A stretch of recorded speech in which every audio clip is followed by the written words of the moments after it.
Halo para penggemar podcast Dewan Guru Besar UI, apa kabarnya? Semoga kita semua dalam kondisi yang sehat. Kali ini saya Adrianus Meliala selaku host akan mengundang Anda semua untuk mendengarkan pembicaraan kami bersama dengan salah seorang dari Guru Besar Fakultas Ekonomi dan Bisnis UI. Siapa dia? Inilah dia, Prof. Sylvia. Apa kabar, Prof? Baik, Alhamdulillah. Apa kabar Prof. Adri? Baik. Prof, apa sebetulnya nama Anda? Kita panjang banget nih. Sylvia Veronica siapa? Gitu. Ya, nama saya memang cukup panjang. Sylvia Veronica Nalurita Purnama Siregar. Waduh, panjang. Itu ada maknanya begitu? Ya, itu nama sumbangan dari selain orang tua saya juga ada dari opung saya. Ya, jadi Nalurita itu kata mama saya kepanjangan dari naluri wanita. Okay. Kalau Purnama itu dari opung saya. Katanya supaya bersinar seperti bulan purnama di malam hari yang gelap. Jadi ada maknanya seperti itu. Prof, Anda ini kan guru besar akuntansi ya? Betul. Itu banyak nggak di Indonesia nih guru besar akuntansi? Saat ini sudah lumayan banyak guru besar akuntansi di beberapa universitas lain ya. Jadi secara jumlah beberapa tahun ini cukup pesat peningkatan jumlah guru besar akuntansi. Angka 100 gitu? Nah, saya kalau jumlah persisnya nggak tahu ya, udah mencapai 100 atau tidak itu saya tidak tahu persis juga. Tapi kalau dilihat dari total semuanya bisa jadi angkanya sekitar itu ya. Apakah ini memang terkait dengan pertambahan jumlah fakultas ekonomi atau terkait dengan dunia ekonomi pada umumnya yang membutuhkan, yang tentu pasti akan juga mengembangkan ilmu akuntansi, atau juga terkait dengan kondisi ekonomi bangsa yang memang sedang growing dari segi ekonomi? Apa sebetulnya driver sehingga lalu kemudian guru besar akuntansi makin meningkat? Kalau dilihat memang dari sisi jumlah fakultas ekonomi dan bisnis termasuk jurusan akuntansi itu termasuk prodi yang cukup banyak ya. Mungkin hampir di semua universitas itu hampir selalu ada jurusan akuntansi karena memang kebutuhan di dunia kerja itu sangat tinggi. Nah, karena memang kebutuhannya tinggi sehingga prodinya juga cukup banyak, membutuhkan dosen yang cukup banyak, otomatis juga ada kebutuhan bagi prodi tersebut agar dosennya kemudian memperoleh gelar guru besar. Nah, ini juga di-trigger oleh perkembangan ya. Memang kalau kita lihat semua entitas itu kan pasti memerlukan akuntan. Karena mereka perlu mempertanggungjawabkan laporan keuangannya kepada pihak lain. Nah, disitulah terutama peranan dari akuntan. Walaupun akuntan tentu punya berbagai peranan yang lain ya, tapi salah satu peran utamanya adalah terkait dengan meningkatkan transparansi dari informasi yang ada di entitas. Prof, kembali tadi soal komunitas guru besar akuntansi yang tadi dikatakan sekitar 100 lah begitu ya. Itu apakah semuanya memiliki satu konsentrasi yang sama atau research area-nya beda-beda atau bagaimana memahami mereka ini? Ya. Sebenarnya di akuntansi itu banyak sekali research area yang berbeda-beda ya. Jadi ada yang areanya akuntansi keuangan. Seperti saya misalkan, saya lebih banyak konsentrasinya di akuntansi keuangan. Tapi ada juga yang research areanya yang interestnya di akuntansi manajemen. Ada di sistem informasi akuntansi, ada di perpajakan, ada akuntansi sektor publik. Ada juga yang ke area governance, ada ke area sustainability. Tapi kan semuanya kan ujung-ujungnya soal uang juga kan? Mungkin orang seringkali asosiasi akuntansi seperti itu ya. Begitu. Dengan uang gitu. Hitungan, walaupun uangnya bukan uang sendiri gitu ya. Uang milik perusahaan yang kemudian dituangkan di dalam laporan keuangan. Tapi sebenarnya akuntansi tidak hanya bicara masalah uang semata. Kalau kayak kita bicara laporan keuangan itu kan sebenarnya esensinya adalah pertanggungjawaban dari perusahaan. Esensinya adalah bicara mengenai transparansi. Makanya kenapa akuntansi juga ada membahas mengenai corporate governance, tata kelola gitu. Jadi sebenarnya nggak sesempit orang berpikir akuntansi itu hanya tata buku. Dulunya kan orang pikir akuntansi itu asosiasinya hanya tata buku saja. Itu sebenarnya pemahaman yang kurang tepat terkait dengan akuntansi. Ya. Prof, nah sekali lagi saya mau kejar ini dari komunitas guru besar akuntansi tersebut. Nah, Prof Sylvia ini ada di mana? apakah termasuk kalangan atau guru besar yang dibilang sebagai noted ya, recognized, atau mungkin masih baru atau gimana cara melihatnya? Gimana Prof melihat diri Prof sendiri dibandingkan dengan kalangan sejawat guru besar akuntansi? Silakan. Ya, makasih Prof Adli. Jadi kalau dilihat dari jumlah kan memang jumlah guru besar akuntansi sekarang ini sudah cukup banyak ya.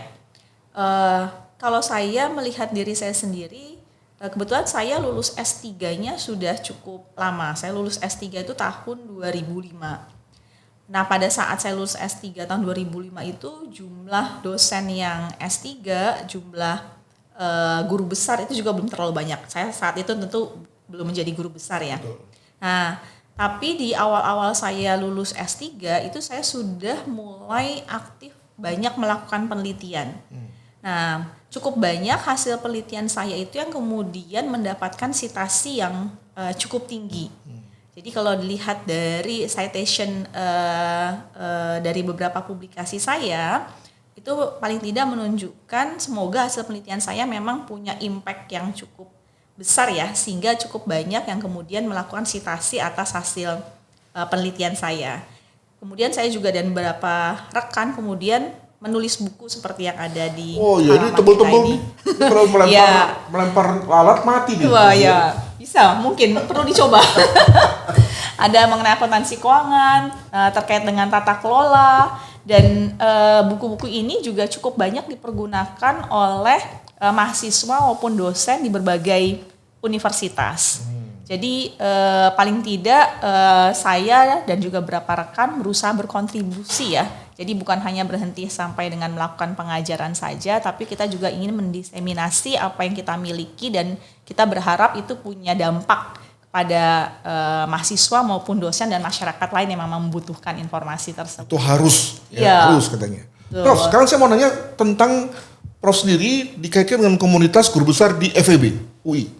Sebagaimana kita ketahui di FEB itu banyak nama-nama raksasa, ya, nama-nama yang melegenda di Indonesia. Nah, itu gimana Anda di antara mereka? Ya, jadi memang di Fakultas Ekonomi dan Bisnis UI itu banyak sekali guru besar yang mempunyai nama besar, yang mempunyai posisi, mempunyai peranan juga yang sangat signifikan di masyarakat. Banyak dari senior-senior saya di guru besar FEB UI itu yang memang menduduki peranan-peranan yang sangat strategis ya, baik di pemerintahan maupun di sektor privat, sektor swasta gitu ya. Nah memang kalau dibandingkan dengan senior saya yang jauh sudah lebih berpengalaman, mereka tentu mempunyai peranan impact mungkin yang ke masyarakat jauh lebih besar gitu ya. Nah, tapi paling tidak saya berusaha banyak belajar dari apa yang sudah dilakukan oleh para senior saya, dan saya juga mulai mencoba berkontribusi dengan cara bergabung di berbagai organisasi gitu ya. Kemudian di beberapa sektor, di sektor swasta maupun di sektor publik maupun di pemerintahan, saya juga mencoba bergabung di beberapa komite maupun institusi, sehingga paling tidak saya juga berusaha memastikan saya tidak hanya menyandang gelar guru besar, tapi juga bisa mempunyai kontribusi yang real gitu ya. Walaupun mungkin kalau dibandingkan dengan beberapa nama yang guru besar yang sudah menduduki jabatan, misalkan di FEB kan cukup banyak yang menjadi menteri dan sebagainya, memang saya belum sampai ke arah situ, mungkin masih jauh ya. Ya, tapi paling tidak mereka akan menjadi saya akan melihat ke para senior saya tersebut apa yang sudah mereka lakukan, dan saya mencoba mengambil pelajaran dari apa yang dicontohkan oleh para senior saya tersebut. Konon kalau kita berteman dengan 5 Raja Wali, maka kita akan menjadi Raja Wali yang ke-6. Amin, amin. Baik, teman-teman sekalian, rekan-rekan para pecinta podcast, itulah obrolan tentang siapa tamu kita, yakni Prof Sylvia Veronica Siregar. Nantikan sesi selanjutnya.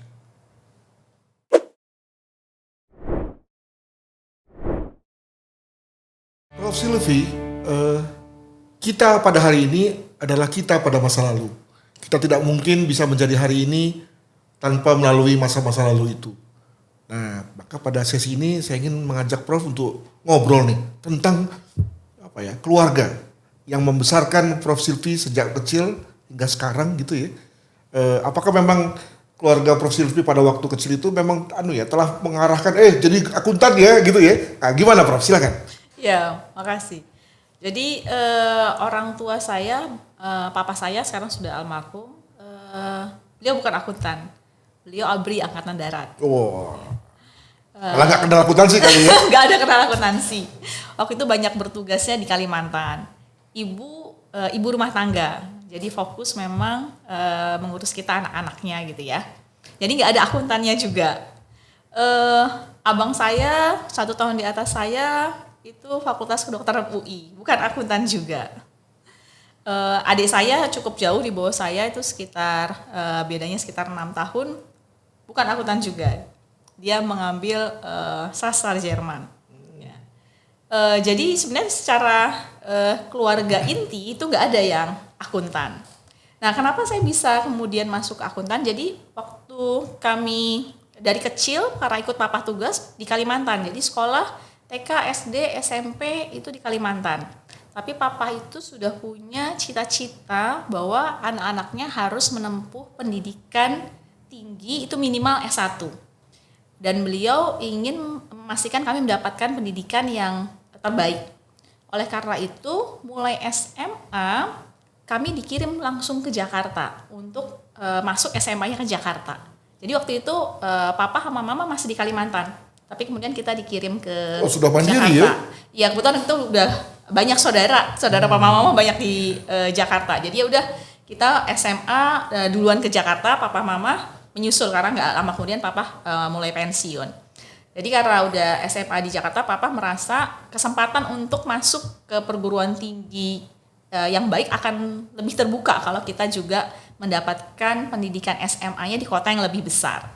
Ya alhamdulillahnya kemudian memang kami mendapatkan kesempatan tersebut, saya dan abang saya sekolah di SMA Negeri 81, dulu disebutnya Lab School. Nah kebetulan karena saya prestasi akademiknya cukup bagus di SMA, sehingga saya mendapatkan kesempatan untuk, kalau sekarang mungkin namanya jalur prestasi ya, kalau zaman saya dulu namanya PPKB.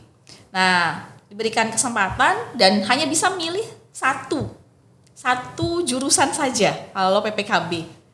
Waktu itu saya sempat bingung, saya pilih apa ya? Saya sebenarnya sempat tertarik ke Fakultas Kedokteran, mungkin karena anak zaman dulu paling enggak ya, dokter itu kan cita-cita yang kayaknya jadi tujuan banyak mahasiswa gitu ya. Wow gitu ya. Saya sempat mau daftar kedokteran, tapi terus saya mikir, saya tuh terus terang agak takut sama darah, lihat mohon maaf mayat gitu ya di kamar mayat. Aduh kayaknya bukan kesana deh passion saya. Terus saya mulai tanya-tanya, ngobrol sama temen, terus cari-cari informasi apa sih jurusan yang favorit lain selain dari kedokteran. Nah terus tiba-tiba dari berbagai diskusi tadi, tanya-tanya tadi, banyak yang bilang akuntansi itu jurusan yang favorit katanya. Gampang dapat kerja, itu kan salah satu yang men-trigger juga ya kalau bagi anak SMA. Saya pikir wah gak ada salahnya, walaupun saya terus terang waktu itu blank sebenarnya sama sekali ya. Akuntansi itu apa saya nggak terlalu paham gitu ya. Tapi katanya jurusannya favorit banget dan kalau mau nyari kerja relatif mudah. Ya udah, saya apply untuk PPKB-nya jurusan akuntansi FEB UI. Waktu itu masih FEUI ya, masih Fakultas Ekonomi. Dan alhamdulillahnya diterima saya dari jalur PPKB tadi. Jadi tanpa melalui tes diterima. Jadi dari sisi keluarga sebenarnya nggak ada mengarahkan harus ke akuntansi. Yang penting UI, mungkin begitu ya. Nah, papa memang sangat-sangat mengencourage anaknya untuk masuk negeri. Karena kebetulan kita di Jakarta, ya target pertama adalah UI. Dan alhamdulillahnya dapat UI. Seperti itu. Biasanya kalau masyarakat Sumatera Utara itu memang soal pendidikan menjadi prioritas begitu ya. Apakah ini juga terlihat di keluarga? Iya, betul. Papa saya itu pokoknya sangat mendorong anak-anaknya untuk mengenyam pendidikan. Ya minimal sekali harus S1 minimal gitu. Kalau punya kesempatan setelah itu, papa memang bilang kalau bisa ambil pendidikan yang lebih tinggi lagi gitu ya. Jadi kalau kayak kakak saya karena dia kedokteran, dia ngambil spesialis gitu ya. Adik saya juga ngambil sampai S2. Nah kemudian saya juga memutuskan karena kemudian saya akhirnya berkecimpung sebagai dosen ya Prof ya, walaupun sebelum jadi dosen saya juga sempat kerja di kantor akuntan publik ya di sektor privat gitu ya. Nah, tapi kemudian saya merasa passion saya lebih ke arah dosen ya, mau nggak mau kalau dosen kan nggak mungkin ya Prof cuman sampai S1 saja gitu ya. Nah kemudian akhirnya saya memutuskan untuk lanjut sampai S. Nah ini menarik nih, ketika sudah kuliah, lalu kemudian sudah lulus. Nah biasanya juga kalau di budaya Indonesia ini kan dalam hal penentuan pekerjaan pun juga kita masih konsul kepada orang tua. Iya. Nah ketika Prof itu akhirnya memilih menjadi dosen, itu apa ada pengaruh dari orang tua atau bagaimana? Kalau orang tua saya, papa mama sih tidak pernah terlalu membatasi gitu ya. Misalkan kalau udah lulus akuntansi sebaiknya kerjanya di area ini saja, jangan area sini gitu misalkan. Apakah harus dosen atau jangan dosen? Mereka sebenarnya lebih memberikan kebebasan kepada kita gitu ya. Tapi memang waktu itu saya waktu memutuskan full jadi dosen, memang saya sampaikan sih. Saya sampaikan bahwa saya mau resign dari tempat kerja, mau meneruskan sekolah dan mau full time jadi dosen. Nah, buat papa mama dosen itu kan juga profesi yang mulia ya. Jadi mereka sih sangat support sekali bagi saya untuk mengambil jalur sebagai dosen ya. Kalau almarhum papa saya dulu apalagi kalau lagi cerita, Prof Adi mungkin tahu ya kalau orang Batak suka kumpul-kumpul ya gitu ya. Gak ada yang tanya pun beliau akan langsung cerita. Promosi ya? Oh iya, anak saya dosen di UI S3 gitu, sudah sangat bangga sekali. Sudah bisa terasa itu. Iya. Lalu ketika akhirnya menjadi guru besar masih sempat dihadiri oleh orang tua? Nah, yang sedihnya waktu saya pengukuhan guru besar adalah papa saya udah almarhum. Iya, tapi alhamdulillah ibu saya masih hidup dan waktu itu hadir di pengukuhan. Walaupun saya pengukuhannya waktu itu masih zaman Covid, Prof. Jadi full online. Yang hadir cuma keluarga waktu itu. Tapi alhamdulillah keluarga hadir termasuk suami dan anak-anak gitu ya, sangat support juga. Nah, ketika saya nggak tahu apakah ketika sudah masuk sebagai dosen atau belum, lalu kemudian Prof berkeluarga, itu gimana hubungan dengan keluarga ketika Prof misalnya menempuh studi, menekuni karir? Apakah juga ada semacam sinergi dalam arti bahwa misalnya kalau suami atau anak-anak juga mendorong atau gimana? Ya alhamdulillah keluarga saya, keluarga inti, suami dan anak-anak sangat support ya. Ya memang dosen kita ketahui ada fleksibilitas gitu ya. Dalam artian kita kan bukan seperti orang kerja di kantoran yang sangat ketat gitu ya, 8 to 5 gitu ya. Kita memang ada schedule tertentu mengajar, membimbing, ada kewajiban meliti, pengabdian masyarakat dan sebagainya. Tapi relatively kita masih punya waktu yang cukup fleksibel untuk bisa kita alokasikan untuk melakukan kegiatan tertentu, termasuk juga untuk mengalokasikan ke keluarga kita gitu. Jadi keluarga saya sih sangat-sangat support sekali gitu ya. Termasuk kalau misalkan saya harus ada acara keluar kota, harus ada mengajar, harus ada mengisi seminar dan sebagainya. Mereka sih sangat-sangat support sekali. Dan selalu masih ada waktu ya untuk keluarga ya? Selalu. Dibandingkan dengan kalau kerja 8 to 5, wah itu sampai rumah sudah capek ya Prof ya? Bahkan mungkin katanya profesi dosen cocok untuk wanita mungkin ya, ketika dia berkeluarga ya. Betul. Banyak yang mengambil pilihan sebagai profesi dosen memang salah satu pertimbangannya itu. Waktu saya jadi dosen kan waktu awal banget saya jadi dosen memang saya belum menikah gitu ya. Nah tapi ternyata begitu setelah saya menikah saya juga merasa ini profesi yang paling enggak dari perspektif saya gitu ya. Memang cukup fleksibel sehingga insya Allah secara profesionalitas saya sebagai dosen bisa tetap saya jaga, tapi saya juga tetap bisa meluangkan waktu yang cukup bagi saya untuk memenuhi kebutuhan waktu juga dari sisi suami saya dan juga dari anak-anak saya. Cerita dong Prof tentang suami dan juga tentang anak-anak. Apakah mereka sekarang sudah masuk ke perguruan tinggi atau gimana? Silakan. Suami saya alumni dari UI juga, fakultas sebelah, fakultas teknik. Wah ini cinlok ini. Ya, walaupun sekarang suami saya bekerja di area yang bukan terkait dengan teknik ya. Suami saya di area HR sebenarnya, Human Resources. Nah kemudian kami punya 4 anak, 2 yang besar itu alhamdulillah sudah kuliah. 2 yang nomor 3 dan nomor 4 masih SMP. Jadi umurnya memang agak jauh tapi relatively sudah cukup besar keempatnya. Apakah kira-kira mereka akan juga mengikuti jejak ibunda nih? Nah itu belum tahu juga Prof. Karena kalau yang kuliah kebetulan nggak ada yang ngambil akuntansi. Dan kalau misalkan kita coba tanya-tanya gitu ya, nanti setelah kuliah mau apa? Kalau anak-anak baru kuliah kan rata-rata begitu selesai kuliah mereka inginnya kerja dulu ya. Nah jadi kalau sekarang ditanya sih mereka inginnya kerja dulu. Nah nanti apakah kedepannya setelah itu akan berubah menjadi dosen ya itu belum tahu Prof. Ya saya kira dari uraian Prof. Silvi memang memperkuat tesis ya bahwa untuk menjadi seorang yang berhasil pada hari ini itu masa lalu itu menentukan. Sangat, sangat. Agak susah untuk kita bicara mengenai kita menjadi hari ini dan berasal dari masa lalu yang amat kontras ya. Itu memang semacam pakem dalam kehidupan kita. Demikian untuk sementara kita akhiri sesi ini. Kita akan lihat lagi bagaimana achievement dari Prof. Silvi kesehariannya sebagai seorang guru besar di FEB UI.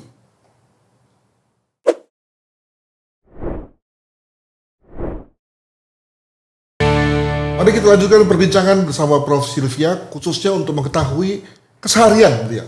Prof, apakah masih mengajar, masih membimbing, masih melakukan pengabdian? Wah, pastinya masih ya Prof ya. Mungkin bisa cerita apa kuliah apa, lalu kemudian masih ada berapa bimbingan dan seterusnya. Silakan Prof. Ya, kalau mengajar, meneliti, pengabdian masyarakat tentu masih. Kalau mengajar di kampus tadi seperti yang saya sampaikan, saya lebih banyak mengajar mata kuliah terkait dengan akuntansi keuangan. Jadi mata kuliah yang saya ampu diantaranya terkait akuntansi keuangan, pelaporan korporat. Saya juga ada mengajar terkait dengan corporate governance, tata kelola, etika, terkait dengan sustainability, keberlanjutan. Oh banyak banget Prof. Ya, jadi memang saya mengajar di kalau di FEB prodinya cukup banyak. Jadi ada prodi S1, ada prodi S2, ada prodi S3. Nah, jadi kalau di prodi S1 saya lebih sering mengajar yang akuntansi keuangan dan tata kelola korporat. Oh, ini level-levelnya beda-beda Prof ya. Terus nanti ada mata kuliah lain lagi di S2. Di S2 juga ada prodinya, saya mengajar di Maksi juga dan juga ada assignment di prodi lain juga di luar departemen akuntansi dan juga kemudian ada prodi S3. Itu kenapa kemudian mata kuliahnya cukup banyak gitu ya, walaupun benang merahnya tadi 3 area besar yang saya ajar itu akuntansi keuangan, corporate governance, dan sustainability. Nah itu juga sama dengan penelitian yang saya lakukan. Penelitian yang saya lakukan umumnya juga berkisar di area tersebut. Ada beberapa penelitian saya yang terakhir juga dan beberapa rekan termasuk juga ada dengan kolega dari universitas lain di Malaysia, itu kita juga melakukan penelitian terkait dengan sustainability. Jadi mengambil topik sustainability dengan konteks Indonesia dan kemudian juga kita compare dengan konteks yang ada di Malaysia. Gitu. Nah itu sebabnya juga beberapa buku saya tadi sempat kita bahas juga terkait dengan akuntansi keuangan, tata kelola korporat, dan saat ini saya juga sedang dalam proses gitu ya mau mulai menulis buku dengan beberapa kolega lain terkait dengan isu sustainability. Dan kemudian di luar kampus saya juga cukup banyak mempunyai beberapa kegiatan seperti misalkan kalau di asosiasi profesi saya juga aktif di IAI, Ikatan Akuntan Indonesia, terutama kompartemen akuntan pendidik. Jadi ada kompartemen untuk dosen-dosen akuntansi di sana. Terus juga ada di asosiasi profesi IAPI, Institut Akuntan Publik Indonesia. Kemudian saya juga ada terlibat di komite yang terkait dengan penyusunan standar di sektor pemerintahan. Namanya KSAP, Komite Standar Akuntansi Pemerintahan. Namun itu semua nggak full time ya? Enggak, itu nggak full time, betul. Jadi ada rapat secara berkala yang dilakukan tapi tidak setiap hari dan terkadang juga tidak harus setiap minggu kalau di beberapa kegiatan saya tersebut. Kalau bimbingan berapa orang Prof sekarang? Kalau bimbingan sekarang mahasiswa S3 yang saya bimbing itu saya harus hitung ya. Sekitar sudah lewat ini, lewat batas atau masih di bawah? Masih. Soalnya kalau di kita kan mahasiswa S3 akuntansi itu jumlahnya tidak terlalu banyak ya, dan kita di kampus ada aturan maksimal yang harus dibimbing tiap dosen itu memang tidak boleh terlalu banyak. Jadi sekarang saat ini saya membimbing sekitar mungkin 4 atau 5 ya yang S3 ya. Kemudian ada kalau kemarin S2 sebagian besar udah lulus semester kemarin. Jadi ini masih nunggu penugasan yang baru. Jadi kalau yang ongoing sekarang yang S2 juga lagi tidak terlalu banyak karena sebagian besar udah lulus di semester kemarin. Tapi biasanya di tiap semester mungkin kalau mahasiswa S2 saya itu nggak nyampe 10 juga. Kalau S1 mahasiswa bimbingannya juga nggak terlalu banyak, paling ada mungkin sekitar 3 orang saja. Oke. Ada jabatan struktural yang sekarang Prof pegang gitu di kampus atau di luar kampus? Kalau sekarang ini saya sebagai sekretaris Dewan Guru Besar FEB UI. Kemudian saya juga saya sekarang sedang mengelola jurnal sebagai chief editornya. Jadi di Departemen Akuntansi itu ada jurnal namanya Jurnal Akuntansi dan Keuangan Indonesia. Jadi sekarang saya sebagai chief editor dari JAKI tersebut. Tapi kalau struktural di kampus sekarang ya dulu saya pernah jadi ketua program studi, ketua departemen akuntansi gitu ya dulunya. Tapi sekarang enggak, sekarang saya sebagai sekretaris Dewan Guru Besar dan juga sebagai chief editor JAKI saja kalau di kampus. Oh berarti masih terlibat dalam penelitian Prof ya.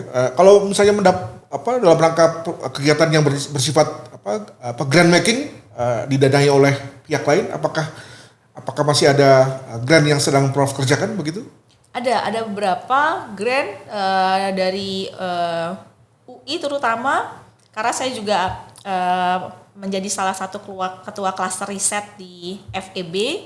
Jadi itu juga ada dapat dana untuk klaster riset melakukan penelitian. Terus saya juga ada dapat dana penelitian yang matching fund. Itu yang tadi sempat saya sampaikan, kalau matching fund itu kita harus ada kolaborasi dengan dosen dari luar negeri. Nah, jadi kita sekarang masih ongoing, ada 2 matching fund grant yang saya terlibat di dalamnya. Dan kemudian juga ada beberapa penelitian mandiri juga yang saya lakukan dengan beberapa rekan. Masih ada juga penelitian lanjutan yang mendapatkan hibah juga. Tapi hibahnya sebenarnya terkait dengan penelitian disertasi mahasiswa yang saya bimbing. Nah, jadi ada beberapa research project yang saat ini masih ongoing. Berarti Prof juga dalam hal ini mengetahui betul ya lika-liku birokrasi di UI dan berbagai hal-hal yang sering kita anggap sebagai ya masalah di UI. Nah, apakah lalu kemudian dengan begitu membuat lalu lulusan dari akuntansi itu kemudian berminat untuk melanjutkan studi sebagai studi S3 ya dan kemudian lalu menjadi pengajar atau bagaimana Prof? Apakah karena dianggap bahwa banyak masalah di UI lalu kemudian tidak banyak lagi orang yang berminat menjadi dosen begitu di UI? Kalau dilihat dari persentasenya sebenarnya ini sebagian besar lulusan kita ya S1 terutama itu memang lebih banyak bekerja di sektor privat, ya lebih banyak. Tidak selalu ada mahasiswa yang kemudian memutuskan menjadi dosen. Biasanya mereka akan mulai dari asisten dosen terlebih dahulu ya.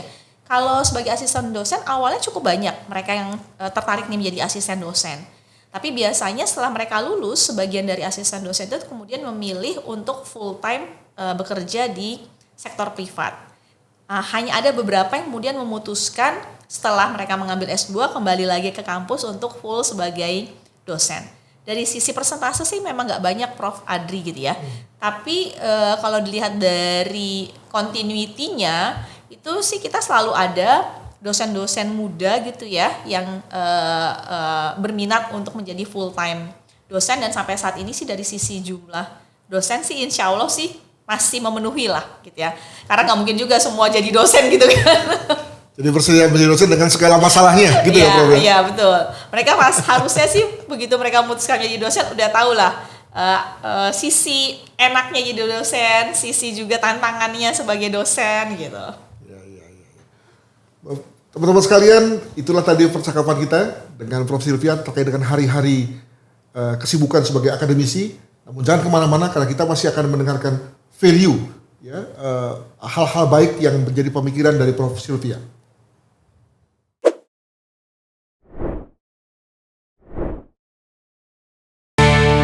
Prof Sylvia masalah terbesar kita sebagai bangsa adalah korupsi. Walaupun ada KPK katanya sudah 15 tahun berdiri, ya, tapi konon korupsi tidak kurang-kurang juga. Itu terjadi di sektor publik dan konon juga di sektor swasta. Nah, saya ingin membawa kepada ini ada masalah apa nih? Apakah soal integritas, soal hukum, atau soal bagaimana kita sebagai masyarakat, sebagai pelaku usaha gitu ya, melihat soal uang dan penggunaan keuangan dan pelaporannya. Nah, di situ lalu saya kira Prof. Silvi berada pada posisi untuk menjelaskan kepada kita tentang apa yang terjadi, Prof. Silakan. Oke. Jadi memang korupsi itu salah satu isu yang sudah sangat lama dan sampai sekarang masih menjadi masalah yang besar ya di negara kita. Sampai sekarang kita masih terus melihat cukup banyak kasus korupsi yang bermunculan, gitu ya.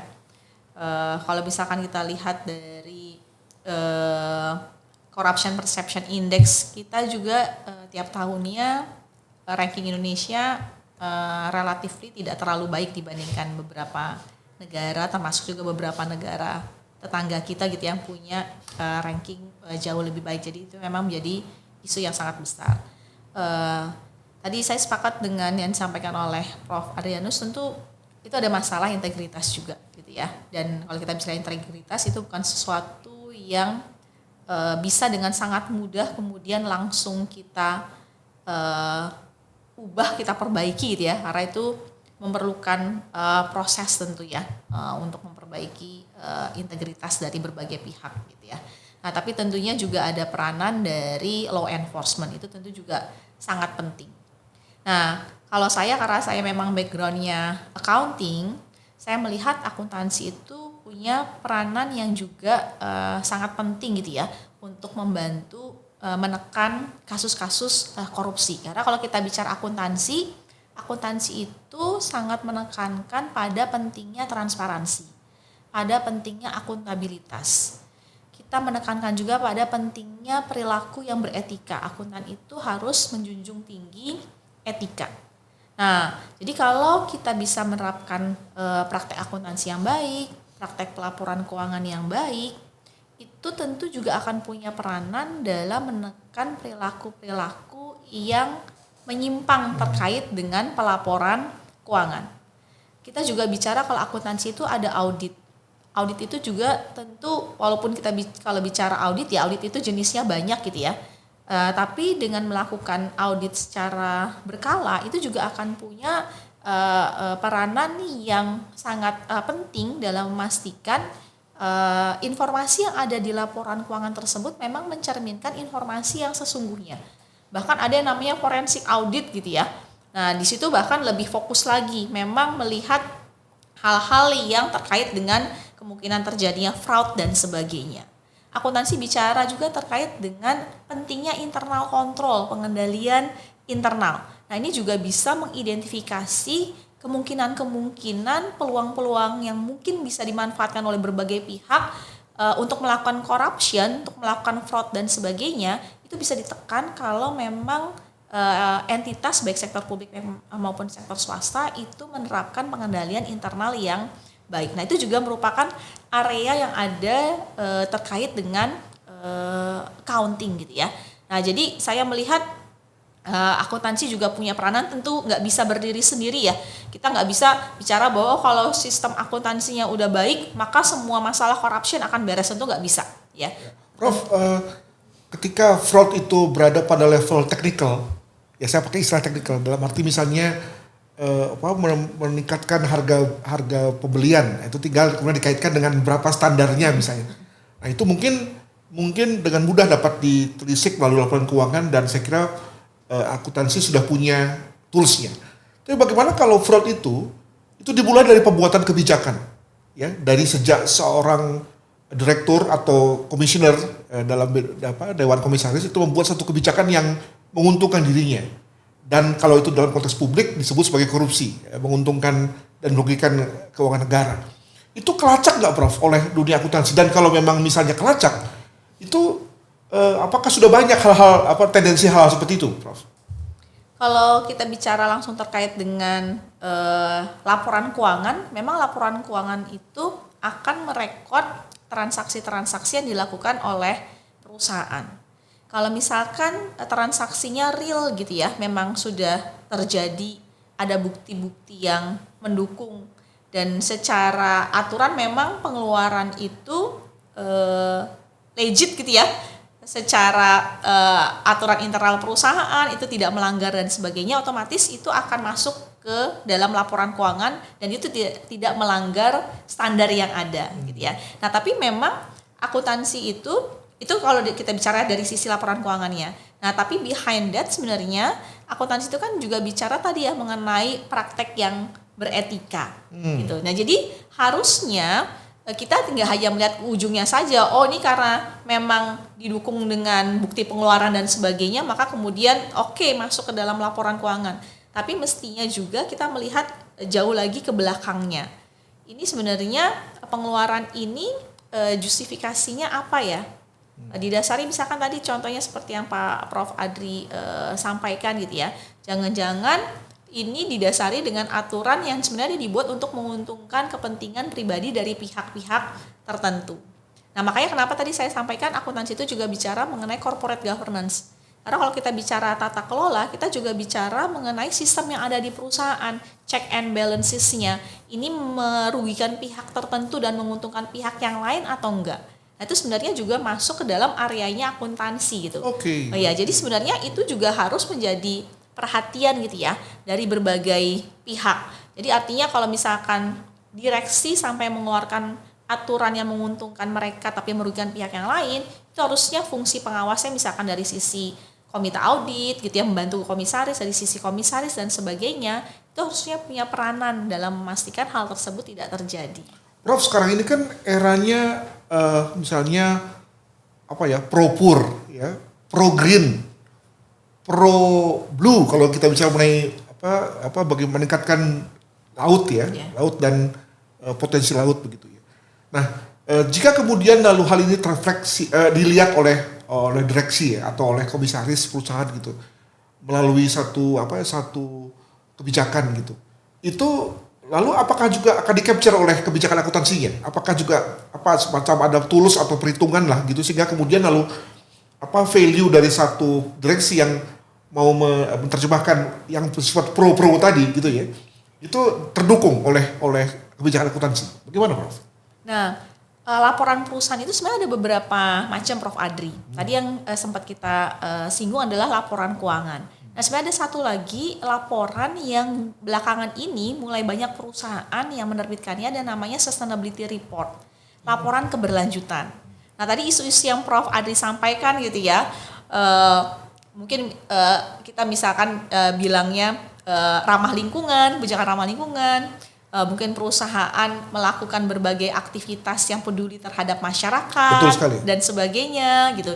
Nah, itu akan terrefleksikan lebih detailnya di laporan yang namanya sustainability report. Tapi kalau impact-nya ada ke uangnya gitu ya, itu nanti juga akan masuk ke dalam laporan keuangan. Tapi detail kegiatannya, aktivitasnya, bagaimana impact-nya ke lingkungan, ke sosial, ke masyarakat, itu terrefleksikan di dalam laporan yang namanya sustainability report tadi. Nah, akuntan juga punya peranan nih terkait dengan sustainability report gitu ya. Karena banyak informasi yang ada di dalam sustainability report itu juga mengambil datanya dari data akuntansi. Informasi-informasi yang ada di dalamnya itu juga di-generate dari sistem informasi akuntansi yang ada di dalam perusahaan. Nah, sekarang ini semakin banyak perusahaan yang menunjukkan kepedulian terhadap lingkungan dan sosial, dan itu kemudian mereka lakukan secara internal dan kemudian mereka laporkan dalam bentuk laporan yang namanya sustainability report tadi. Oh, oke.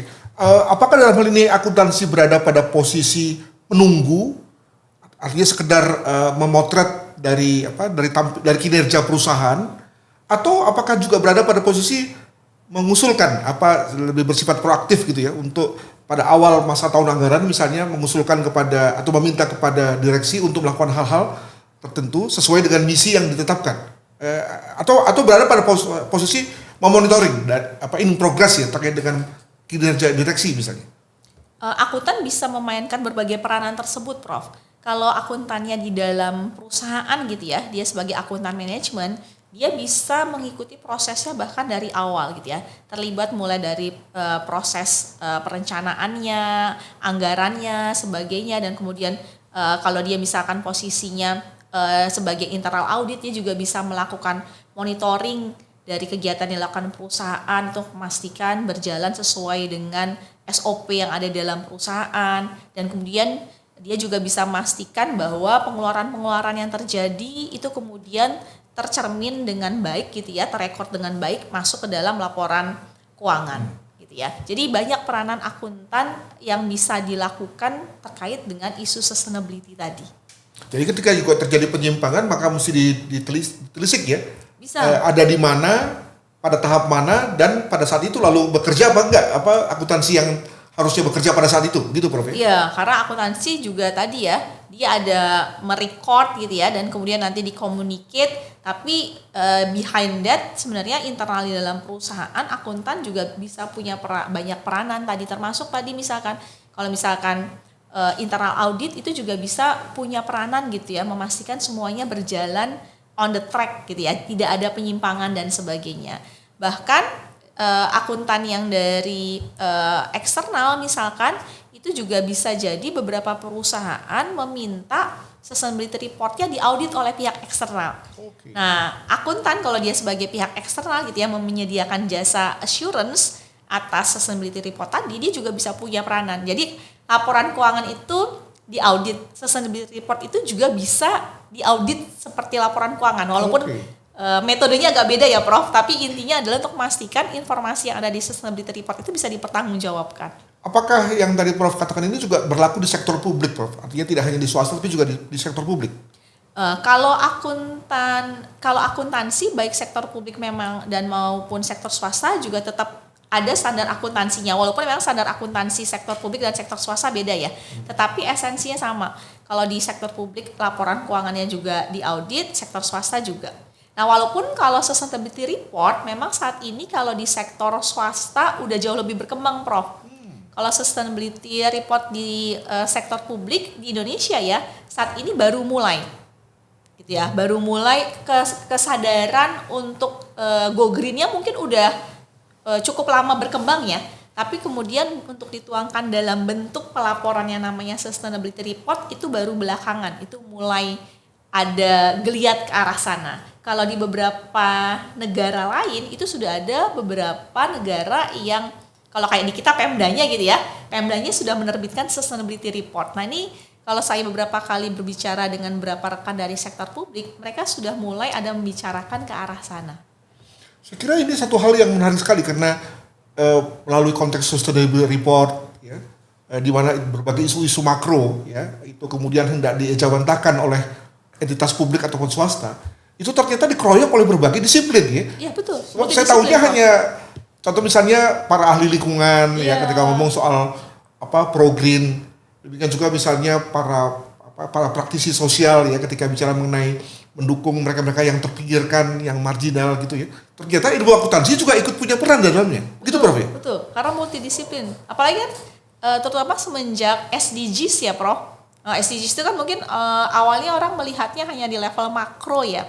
Nah, tapi kalau kita lihat sustainability report dari berbagai perusahaan sekarang, mereka juga sudah mulai melaporkan bagaimana mereka punya peranan dalam mendukung pencapaian SDGs. Itu juga sudah dilaporkan di dalam sustainability report-nya. Oke. Dan dalam hal ini akuntansi menjadi penjaga ya, agar jangan sampai misalnya niat itu terlalu gede tanpa lalu dia tanpa didukung dengan bukti gitu ya. Betul. Jadi jangan melaporkan sesuatu yang sebenarnya tidak dilakukan gitu ya oleh perusahaan. Bahaya, ya. Luar biasa. Terus terang ini satu diskusi yang mencerahkan dan saya kira nggak banyak orang yang tahu tentang kiprah dunia akuntansi dewasa ini. Rekan-rekan sekalian, inilah akhir dari perbincangan kita bersama dengan Prof. Sylvia Siregar dari FEB UI. Semoga perbincangan ini mencerahkan kita semua dan ada gunanya bagi masyarakat, bangsa, dan negara. Demikian kita akhiri. Sampai jumpa. Bye-bye.